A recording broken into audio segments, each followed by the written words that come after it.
Another day, another done amp. And boy, does that make me happy. Welcome back to Forgotten Gear Restorations. This is a concluding episode covering that old Peavey Artist 240. What a project. Mitch, thanks for letting me work on her for you. I got some updates and sound samples, so don't forget to like, subscribe, share, and all that stuff. Bye. All right, Mitch, we're back in it, dude.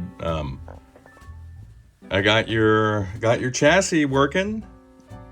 A very loud amp, so I'm incredibly pleased how it came out.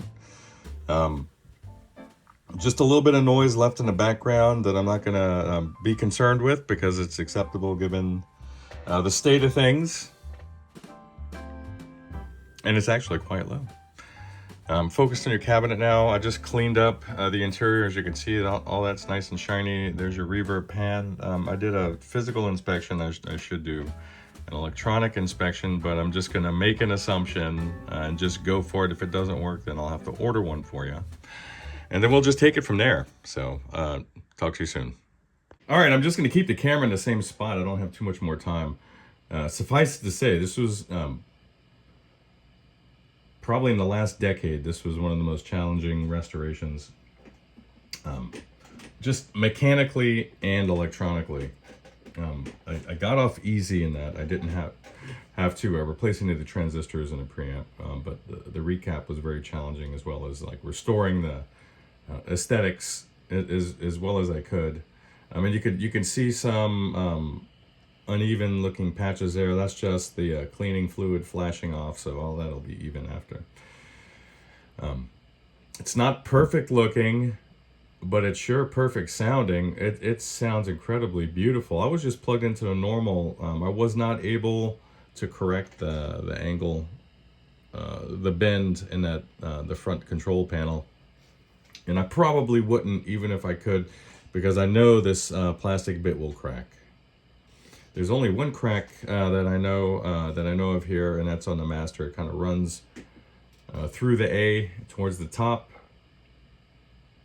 But there's really no noise here at all. There's no background noise. There's just, with the master full up, there's just a little bit of white noise in the background. It's just a little. I can't believe how quiet this thing came out. And the reverb's pretty damn good for running on the original tank. The tank was inverted, flipped around the wrong way. I had to reinforce some of the connections internally on the reverb pan, I should say.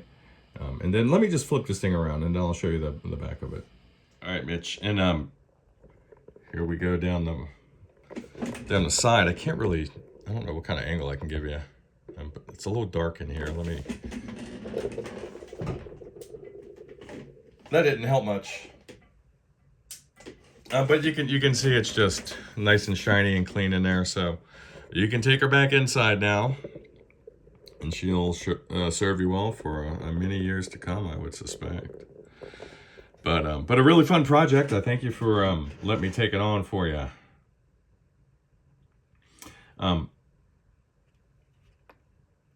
Nothing seems to change. I need to look at the schematic again on either one of these on positions. I imagine they were kind of going after Musicman, but there's not a marked high and low position here. Just monitoring the bias voltage and the plate voltage between both positions, nothing changed. So I just go towards the fuse when I was just playing now, and it doesn't really matter. But yeah. Very excited. Hope this finds you well, bub.